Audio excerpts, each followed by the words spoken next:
శంషాబాద్ సమీపంలోని తొండపల్లి వద్ద outer ring రోడ్డుపై రాత్రి ఘోర ప్రమాదం జరిగింది. రాత్రి 9 గంటల టైంలో ఔటర్పై ఓ వృద్ధుడిని గచ్చిబౌలి నుంచి తుక్కుగూడ వెళ్తున్న కారు ఢీకొట్టింది.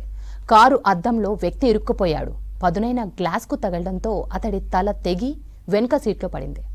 ఓవర్ స్పీడ్తో కారు ఢీకొట్టడంతో ప్రమాదం జరిగినట్లు పోలీసులు భావిస్తున్నారు. ఘటనా స్థలానికి చేరుకున్న పోలీసులు మృతుడిని అంజయ్య కొత్వాల్గూడ వాసిగా గుర్తించారు. పోస్టుమార్టం కోసం డెడ్ బాడీని ఉస్మానియాకు తరలించారు పోలీసులు. ఓఆర్ఆర్పై కాలినడకన వెళ్లొద్దని పోలీసులు స్థానికులకు సూచించారు.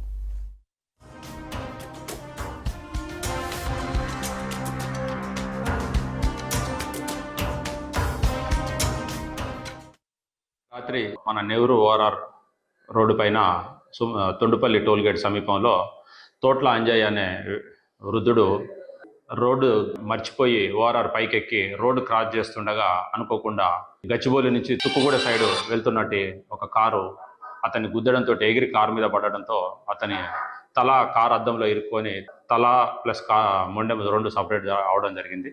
ఆ కారు యాక్సిడెంట్ అయిన పర్సనే పోలీస్కి ఇన్ఫార్మ్ చేయడంతో ఇమీడియట్గా పోలీస్ వాళ్ళు అక్కడికి చేరుకొని ఆ బాడీని షిఫ్ట్ చేయించేసి ఆ కారు డ్రైవర్ మీద కేసు నమోదు చేయడం జరిగింది. కారు డ్రైవర్ని